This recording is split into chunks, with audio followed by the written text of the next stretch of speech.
How's it going, guys? Jonathan here, and welcome to my new series reviewing the Monarch Mon.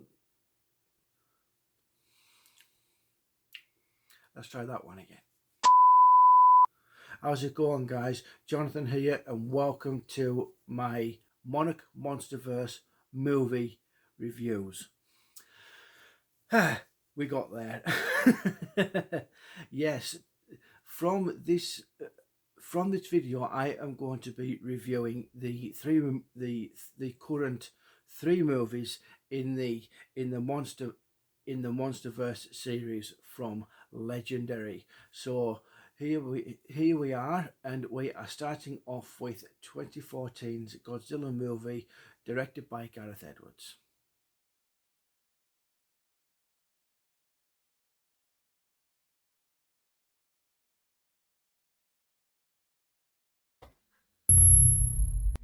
In 1954, we awakened something.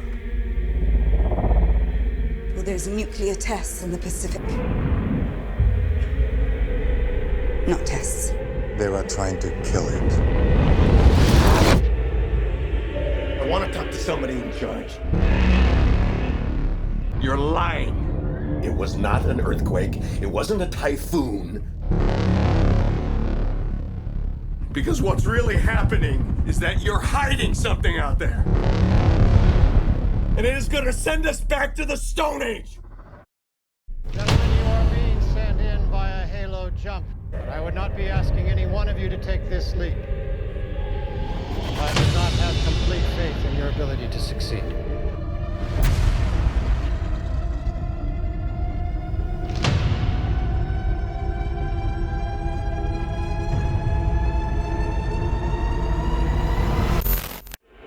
You have no idea what's coming.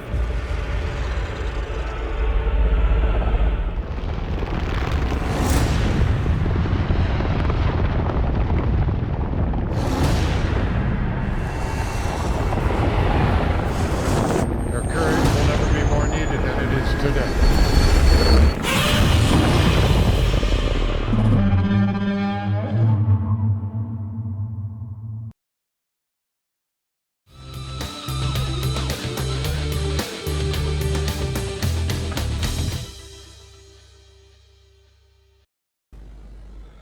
Spanning a very impressive 67 years and currently 35 movies, which does not include the new Godzilla vs. Kong releasing in the States next week, on a whole, our favourite Japanese kaiju has had quite a lavish career.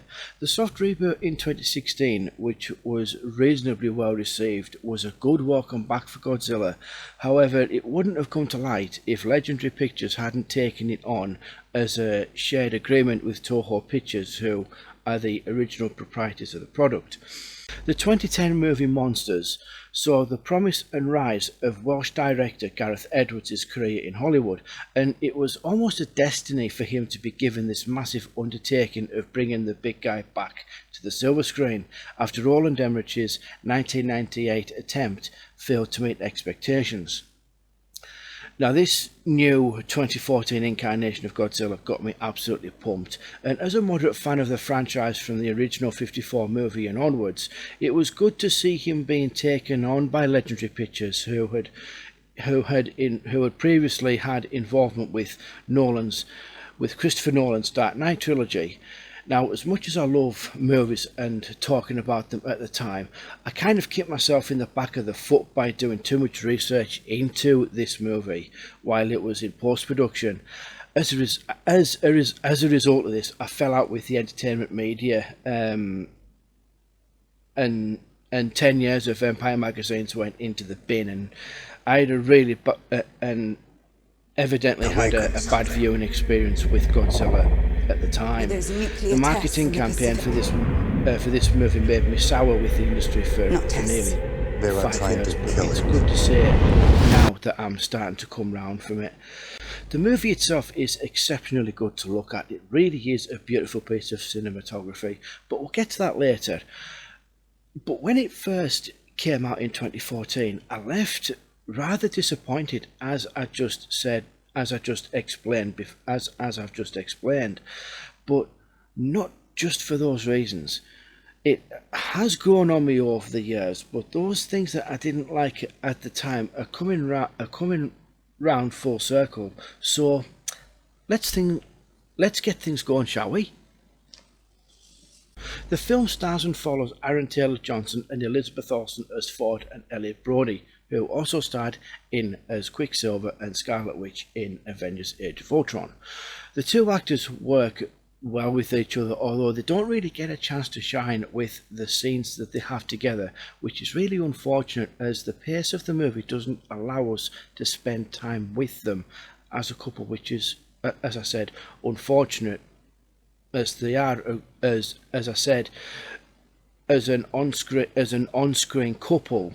They do display a good partnership, as displayed in Age of Ultron, where they played a brother and sister. As a bomb disposal operator for the Marines, Aaron, for me, plays the military man really well, and from a script point of view, does a good job of bringing his character to life. I have followed some of Aaron's work since he broke out into Hollywood with the Kick-Ass movies, Nocturnal Animals, which is an excellent film which he also stars alongside Amy Adams, and the movie Savages from 2012. So he's a very capable actor with a wide range of character performances. However, with this script, he wasn't quite able to capitalise on Ford as a character, because he does have a natural ability as an actor from the movies that I've seen him in. Elizabeth, on the other hand, doesn't really get the credit she deserves, and coming from a family such as the Olsens, you would expect as such, but no, she went on to do her own thing and has built up a great body of work within the industry, which includes the brilliant Silent House, Red Lights and Wind River, who she also stars alongside Jeremy Renner, who again is another MCU character, Hawkeye. As a result, she's come on in leaps and bounds as an independent Olsen sibling. And good on her too. As Ellie, or Elle, Elizabeth takes the emotional weight that Bryan Cranston had in the film earlier. But as I mentioned before about Aaron, the same thing has happened with Elle as a character. However, having their young son Sam in the mix, you can forgive the script on this basis and rely on the storytelling to counterbalance the weak script.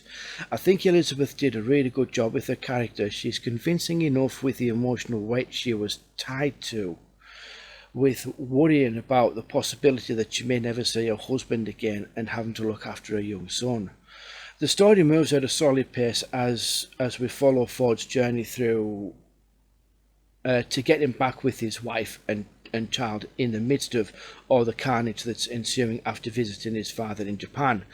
A lot of people have problems with the pacing of Godzilla at the time though, and to be honest, I can't really blame them after all the marketing strategies.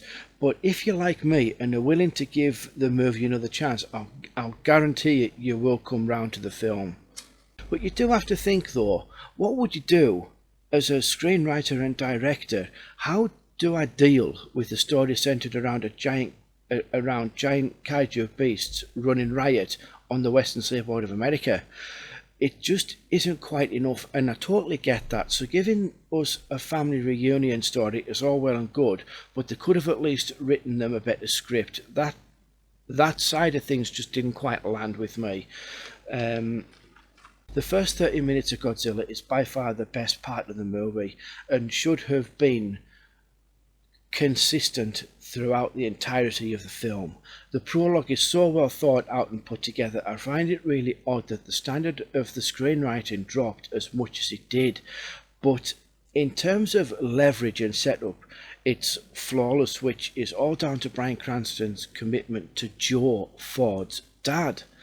Bryan is amazing, as many people know, and by far one of, if not the best character in the movie.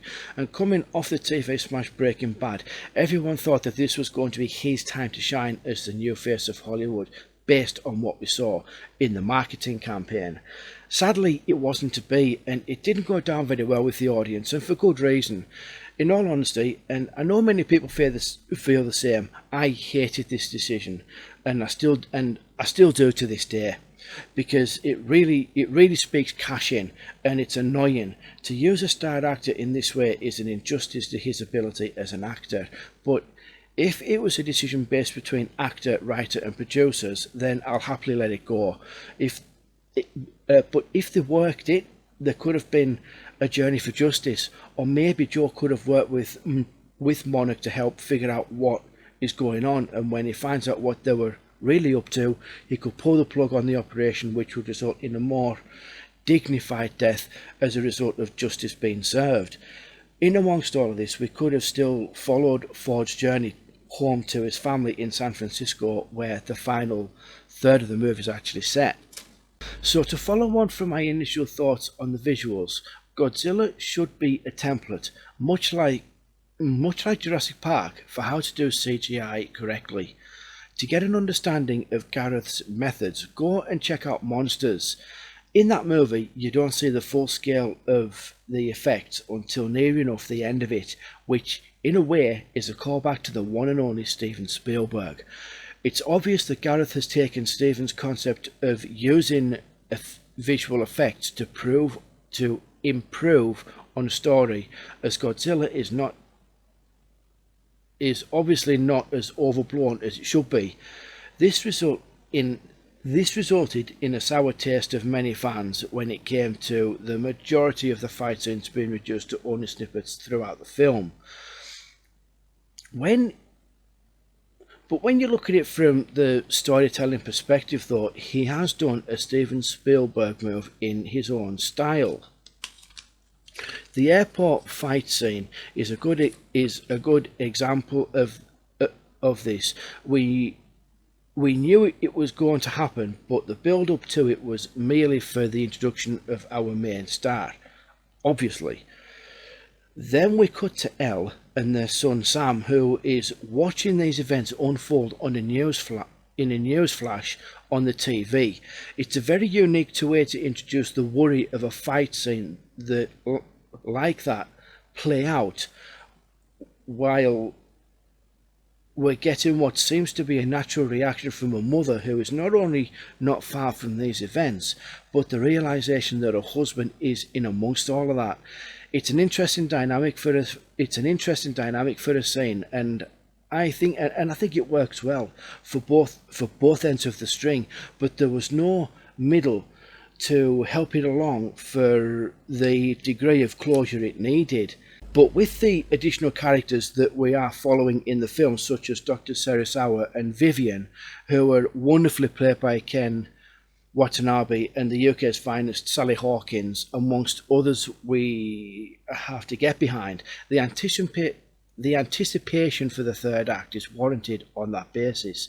Personally, I'm with you guys on this subject, but there is a human element to follow within a 2-hour runtime, which is really good for this film.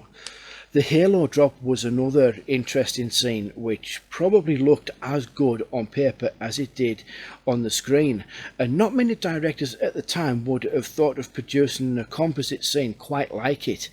Using a POV shot with a high altitude mask over a CGI element, that's risky, as it could look really dumb as a finished product, but it blends incredibly well with the colour palette. Being a little darker than usual, it heightens the suspense of the scene.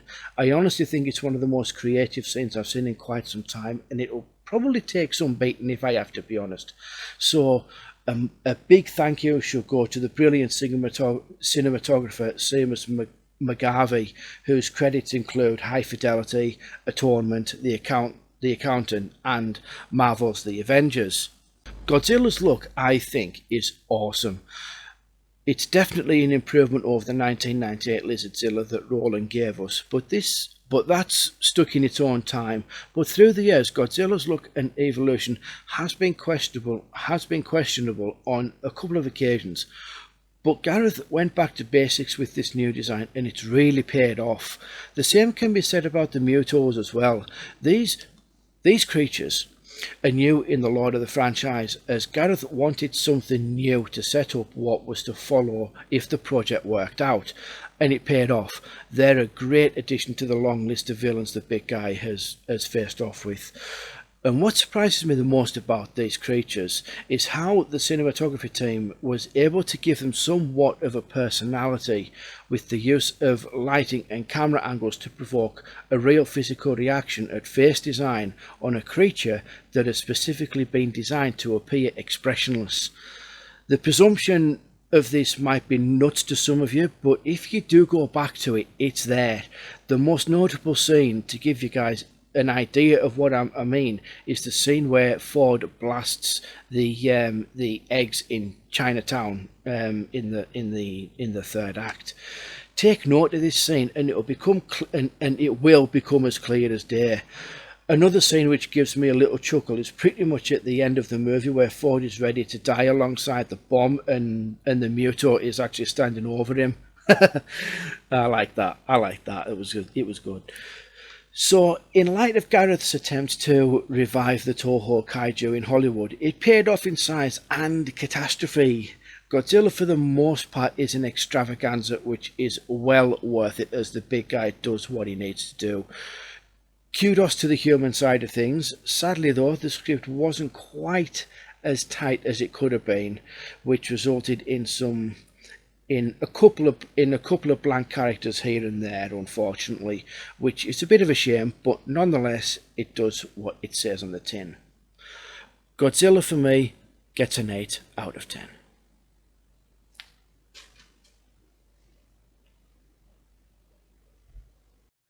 Okay guys, so those were my thoughts on Godzilla 2014. It's been great having you on board. Thank you so much for tuning in. If you have got this far if you've got through the review and you're still with me now, what did you think of the film? Did you think it was good? Did you think it was bad, or was it somewhere down the middle? Let me know in the comment section below, guys. That'd be really, really good to hear what you guys thought of the movie as a whole. So if we're going to keep